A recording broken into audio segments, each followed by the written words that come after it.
వాకాటి సునీత లక్ష్మారెడ్డి గారికి, గౌరవనీయులు శాసనమండలి సభ్యులు అంజిరెడ్డి గారికి, ఫిషరీస్ కమిటీ చైర్మన్ సోదరుడు సాయి కుమార్ గారికి, గ్రంథాలయ సంస్థ చైర్మన్ సోదరి సుహాసిని గారికి, జిల్లా కలెక్టర్ రాహుల్ రాజు గారు, జిల్లా ఎస్పీ గారు, వేదిక మీద ఉన్నటువంటి ఇతర అధికారులు, పిఎస్సిఎస్ చైర్మన్లు, వేదిక ముందు ఉన్నటువంటి గౌరవ ప్రజాప్రతినిధులు, చాలా సంవత్సరాలుగా పెండింగ్ లో ఉన్న తమ సమస్యలు రెవెన్యూ మంత్రి తమ ఊరికి వస్తే పరిష్కారం అయితే అనేటువంటి ఆశతోటి చిలిపిచేడు మండలంలోని 16 గ్రామాల నుంచి నర్సాపూర్ నియోజకవర్గంలోని అన్ని గ్రామాల నుంచి ఇక్కడికి తరలి వచ్చినటువంటి ఈ నర్సాపూర్ నియోజకవర్గంలో ఉన్నటువంటి సమస్యలతో పాటు జిల్లాలో ఉన్నటువంటి మరికొన్ని సమస్యల్ని స్పృశించేందుకు ప్రయత్నం చేశారు.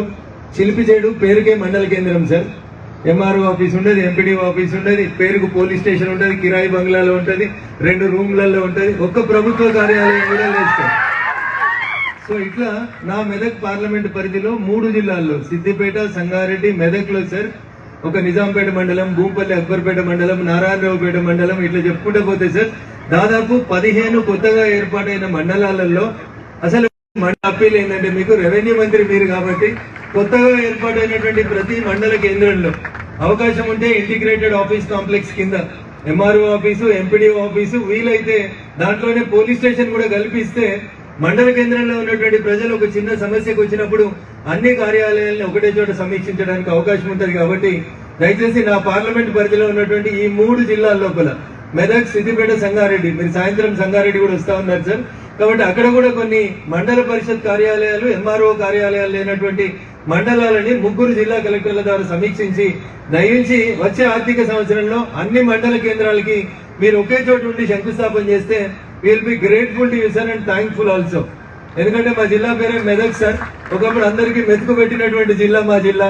మెతుకు జిల్లాలో ఉన్నటువంటి మా ఆఫీసులకి జాగ్ ఇచ్చేందుకు రెడీగా ఉన్నారు, సిఎస్ఆర్ ఇచ్చేందుకు కంపెనీలు రెడీగా ఉన్నాయి సార్. మీరు అధికారికంగా వాటిని అనుమతిస్తే పటాన్ చెరువు, సంగారెడ్డి, నర్సాపూర్ ప్రాంతంలో 90% ఆఫ్ ద బిల్డింగ్స్ కట్టడానికి సిఎస్ఆర్ కింద దాతలు ముందుకు వస్తారు సార్.